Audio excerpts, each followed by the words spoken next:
I hope that the comments I'm about to make will not offend the questioner too much and some people around here.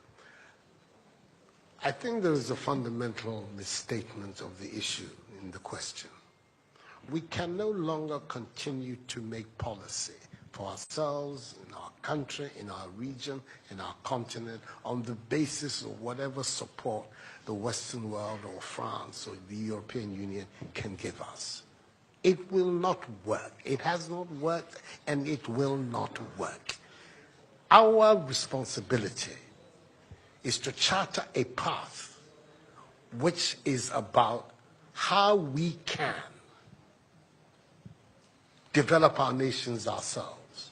It is not right for a country like Ghana, 60 years after independence, to still have its health and education budgets being financed on the basis of the generosity and charity of European taxpayers.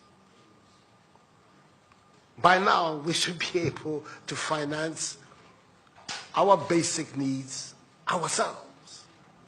And if we are going to look at the next 60 years as a period of transition, a period whereby we can stand on our own feet, our perspective has not to be what the French taxpayer decides to do with whatever surpluses that they have in France. They're welcome.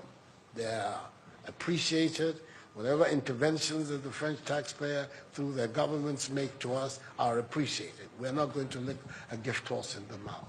But this continent, with all that has happened, is still today the repository of at least 30% of the most important minerals of the world.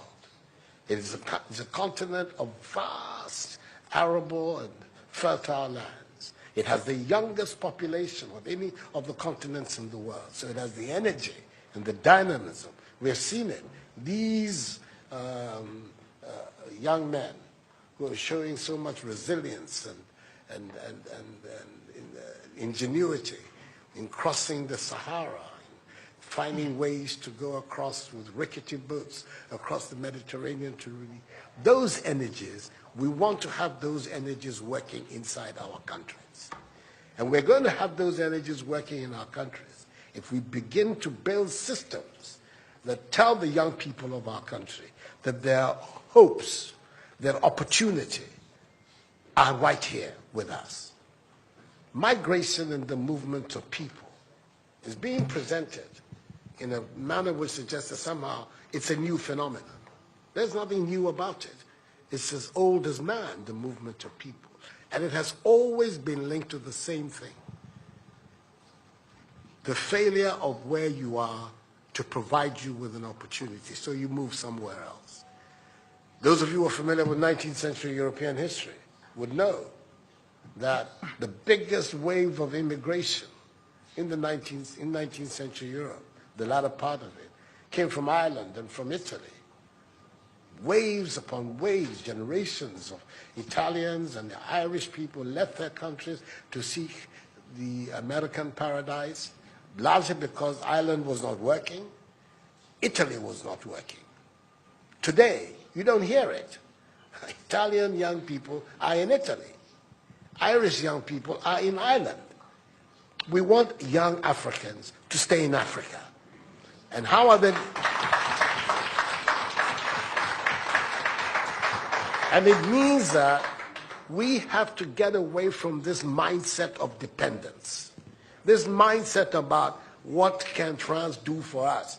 France will do whatever it needs to do for its own sake. And when those coincide with ours, tant mieux, as the French people say. But our main responsibility as leaders, as citizens, is what we need to do to grow our own countries. What are the institutions that work, that will allow us to have good governance, to have accountable governance, to make sure that the monies that are placed at the disposal of leaders are used for the interests of the state and not for those of the leaders, to have systems that allow for accountability, that allow for diversity, that allow for people to be able to express themselves and contribute to fashioning the public will and the public interest.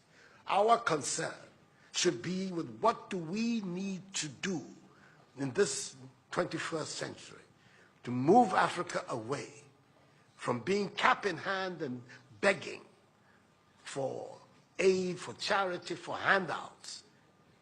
The African continent, when you look at its resources, should be giving monies to other places. We have huge wealth on this continent, in our own country of Ghana. And we need to have a mindset that says, we can do it. Others have done it. We can also do it. And once we have that mindset, we will see it as a liberating factor for ourselves. We keep talking about how it was that Koreans, Malaysians, Singaporeans, who got their independence at the same time as us. We're told of that at the time of Ghanaian independence, per capita Ghanaian income was higher than that of Korea. Today, Korea is part of the first world. So is Malaysia. So is Singapore. What happened? Why did they make that transition? And 60 years after independence, we are where we are. Those are the matters that should concern all of us as Africans, as Ghanaians. And not, when I say so with the greatest of respect to the French president, I think that the cooperation of France is something that I am, as you know, a strong friend of France. I am Francophile, so I don't have any difficulty with that. But I'm talking about our own propulsion, what we need to do to get our countries to work so that we can create the conditions that would allow our young people to forego this hazardous effort to get to Europe. They're not going there because they want to. They're going there because they don't believe they have any opportunities in our countries. So that should be our focus. And I believe that with that if we change that mindset of dependence, that mindset which is contingent on aid and charity, we would see that in the decades ahead of us, the full flowering of the African peoples would take place. And that new African personality that was talked about at the time of our independence will become real and imminent in our times. That's what I'm saying. I hope that I'm not upsetting the questioner or even some of my friends who are here. But these are my strongly held beliefs. And that is the reason why I've adopted as the slogan of my presidency, of my period of the Supreme Office of Ghana, that we want to build a Ghana beyond aid. A Ghana which is independent, which is self-sufficient, that is capable of standing on its own feet and building its own life. We can do it if we have the correct mindset to do so. Mr. President, those are my contributions.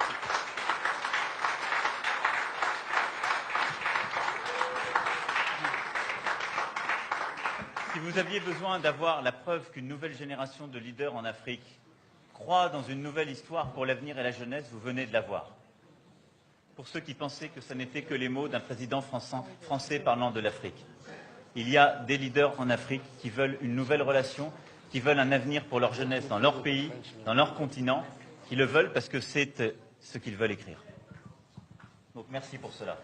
So, no, we'll be here forever. We'll be here forever. He has a lot of ideas, a lot of very positive things to say. And as you can see, I have my own things to contribute as well. So, let's bring it to an end. We're going to, Mr. Macron left Abidjan after a hectic morning, has not had anything to eat. He at least has to have that side of Ghanaian hospitality. So we're going to be interviewing for him to go and have some lunch. Thank you very much indeed. You signed this thing.